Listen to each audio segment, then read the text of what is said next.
चलिए बाबा शुरू करते हैं रिवीजन। बेसिकली एग्जाम्शन चैप्टर का रिवीजन कंटिन्यू करेंगे। यस सर, एग्जाम्शन चैप्टर का रिवीजन में हम कहां पहुंच चुके थे? हमने ट्रांसपोर्टेशन सर्विसेज लास्ट क्लास में कर लिया था। आज हम कर रहे हैं एडमिशन रिलेटेड सर्विसेज।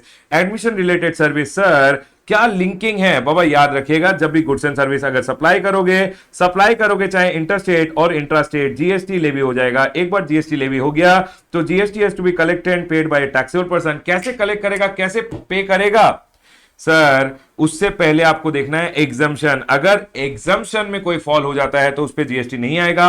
एग्जम्पशन में आज हम करने वाले हैं admission related services. Sir services by way of admission to मतलब एंट्री टिकट का बात हो रहा है, एंट्री टिकट। ठीक है सर, अब सुनिए, एंट्री टिकट में जब हम बात करते हैं मतलब कोई आपको प्रेमाइसेस वगैरह में एंट्री दे रहा है तो सर अगर वो एक म्यूजियम है, नेशनल पार्क है, wild life sanctuary, tiger reserve या जू है तो कोई वैल्यू लिमिट नहीं है। Any amount shall be exempted from GST. ठीक है सर, पॉइंट क्लियर है। उसके बाद सर अगर कोई एडमिशन दे रहा है तो protected monuments declared so under the archaeological site and remain act और स्टेट एक्ट, तो सर उस पर भी कोई वैल्यू लिमिट नहीं है। Any amount shall be exempted. उसके बाद सर अगर कोई एडमिशन दे रहा है, एडमिशन मतलब ऐसा नहीं है कि जू में एडमिशन दे दिया, स्कूल का एडमिशन का बात नहीं हो रहा है बाबा। एडमिशन मतलब कुछ देर जाइए, एनिमल्स को देखिए और वापस आ जाइए। ऐसे नहीं कि वहीं एडमिट कर लिया, नहीं बाबा। एडमिशन रिलेटेड सर्विसेज मतलब सिर्फ entry ticket.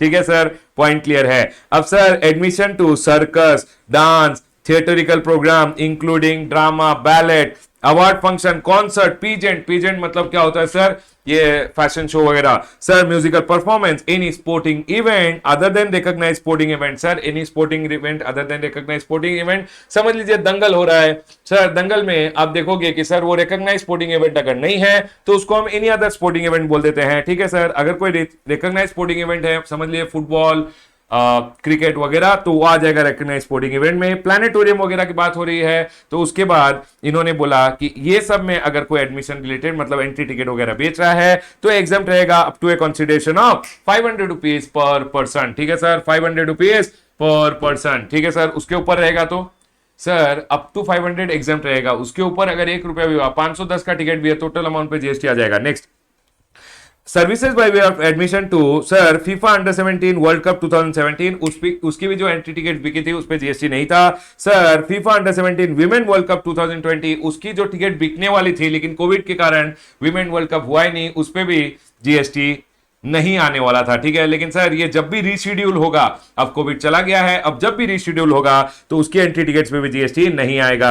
Sir Asian football confederation Asia cup 2017, women Asia cup 2017 की जो एंट्री टिकट बिकेंगे उस पे भी जीएसटी नहीं आएगा।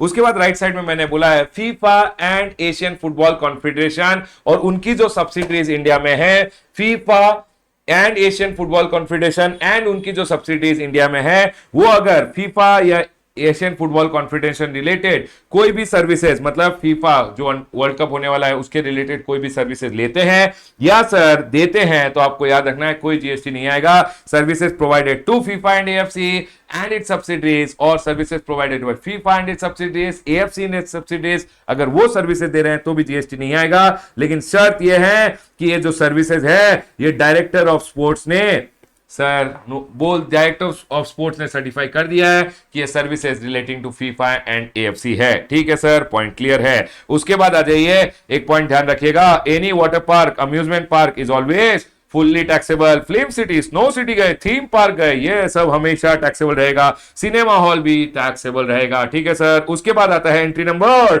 78, services by an artist, services by an artist by way of performance in folk और क्लासिकल आर्ट फॉर्म। गवर्नमेंट बोलता है जो हमारा folk and classical art form of music है उसे हमें प्रिजर्व करना है, चाहे वो folk and classical art form of music हो, डांस हो, थिएटर हो। म्यूजिक मतलब भांगड़ा म्यूजिक, राजस्थानी म्यूजिक, ये सब folk and classical art form हो गए। सर क्लासिकल क्या हुआ? भरतनाट्यम, कथक, डोलू कुनिथा, सत्रिया, असम में जो होता है सर, ये सब सारे जो है भरतनाट्यम, ये सब जो है आर्ट फॉर्म ऑफ डांस, ये सारे फोक एंड क्लासिकल आर्ट फॉर्म है। गवर्नमेंट ने बोला अगर कोई फोक एंड क्लासिकल आर्ट फॉर्म में परफॉर्मेंस दे रहा है तो पर परफॉर्मेंस अगर कंसीडरेशन अप टू 1.5 लाख ले रहा है तो सर मतलब एक बार के लिए वो अप टू 1.5 लाख अगर कंसिडरेशन चार्ज कर रहे हैं तो जीएसटी चार्ज नहीं करेंगे सर। उसके ऊपर अगर अमाउंट चार्ज किया पूरे अमाउंट पे जीएसटी उनको चार्ज करना पड़ेगा, प्रोवाइडेड वो रजिस्टर्ड पर्सन है। ठीक है सर, लेकिन एक बात याद रखिएगा, परफॉर्मेंस बॉलीवुड म्यूजिक पे, बॉलीवुड सॉन्ग पे जीएसटी हमेशा आएगा।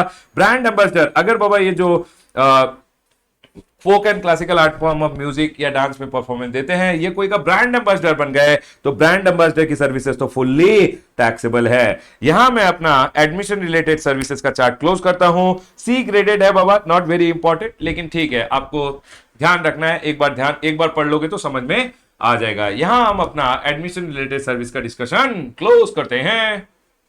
Congratulations people.